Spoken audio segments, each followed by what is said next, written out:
السلام عليكم ورحمة الله وبركاته. ازيك يا حبايبي؟ عاملين ايه؟ النهارده كده هنعمل المحشي باللبن. تعالوا شوفوا هنعمله ازاي بطريقه سهله وجميله، والطعم خطير وخرافه. ان شاء الله هيعجبك وهيعجب، وريحته كده هتعجب الكل ان شاء الله، الكل ينبهر بيه. الخطوات: محشي عادي، اي محشي، وانا هعمل المحشي كله مع بعضه في حله واحده، اللي هو المحشي المشكل. معايا هنا الرز والخضره والصلصه، صلصه عاديه احنا عملناها كذا مره كلاتنا شاطرين، ومعايا كمان كرنب، ومعايا خس. الكرنب والخس معايا اهو. وانا بحب افرش كده على الارض واقعد. الصلصه عملتها هي، وكل حاجه هنعملها كده ايه مع بعض. بسم الله الرحمن الرحيم. الخضره اهي، الخضره اللي هي مشكله، كزبره على شبت على بقدونس على كل حاجه. والرز منقيينه وغسلينه ونضيفه منتهى الجمال. كل حاجه معانا، وهنشوف طريقه المحشي باللبن عامله ازاي. حاجة كده فوق الوصف، خيال، الكل هينبهر بيه ان شاء الله.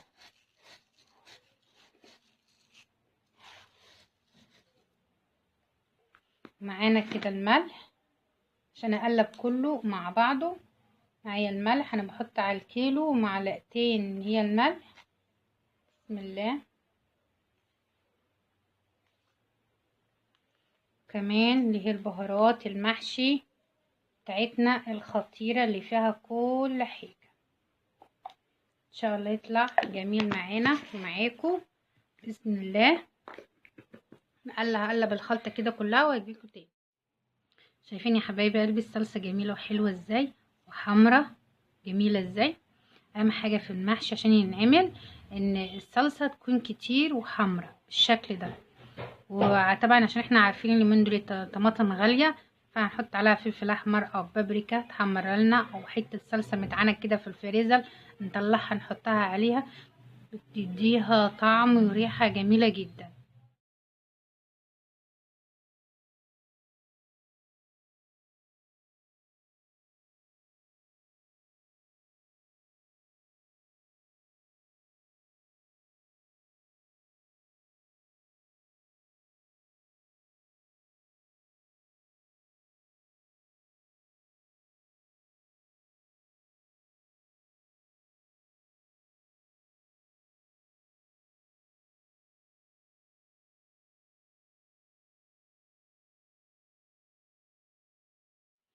هنا كده يا حبايبي قفلناها، حشينا كل حاجة تحت وقفلناها على وشها. ايه المحشي الكرنب عشان ايه؟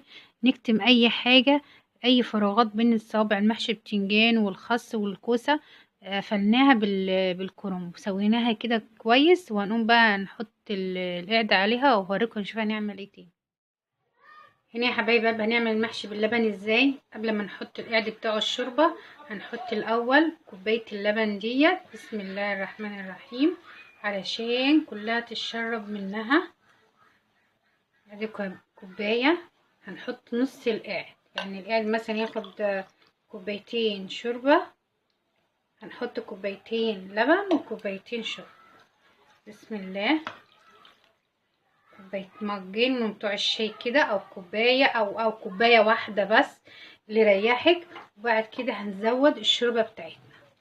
بسم الله. كل حاجة نسمي عليها، وطبعا محدقين الشوربة بتاعتنا والمحشي بتاعنا وكل حاجة ايه مظبوطة.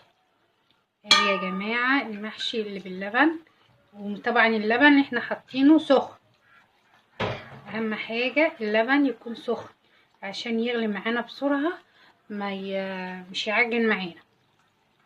نعمل حساب ان دي في حاجات كوسه وبتنجان وحاجات كتيره، فايه بنخلي القعده ناقص شويه. يا دوبك الميه تكون لطه السطر الاولاني من فوق، الشوربه تكون لطه اول سطر من فوق كده. يكون اهم حاجه يكون اخر سطر ده يكون كله مستوي سوا بعض، مفيش حاجه عاليه وحاجه واطيه. اهم بقى حاجه في المحشي بتاعنا احنا ايه؟ نحرك الحله بتاعتنا كده. عايزه تغطيتك بسيب حاجه عليها ماشي، مش عاوزه حسب انتي متعوده براحتك. انا طبعا متعوده هنا اجيب غطا عليه البسه عليها، وهوريكم دلوقتي الغطا كده. الغطا انا بكبسه بيها كده. شوفي بقت الشوربه باللبن ازاي جميله جدا اهي.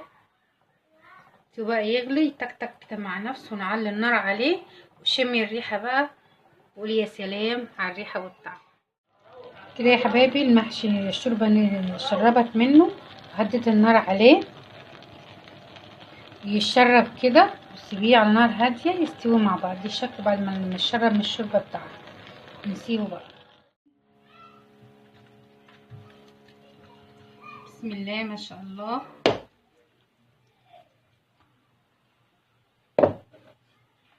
محشي عامل ازاي يا حبايب قلبي؟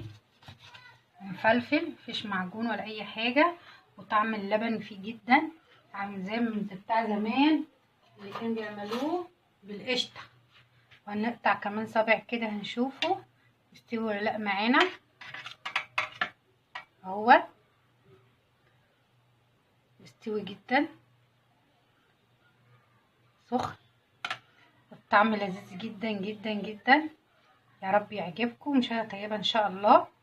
واشتركوا في القناة وفعلوا الجرس وكومنت حلو زيكم كده. السلام عليكم، لايك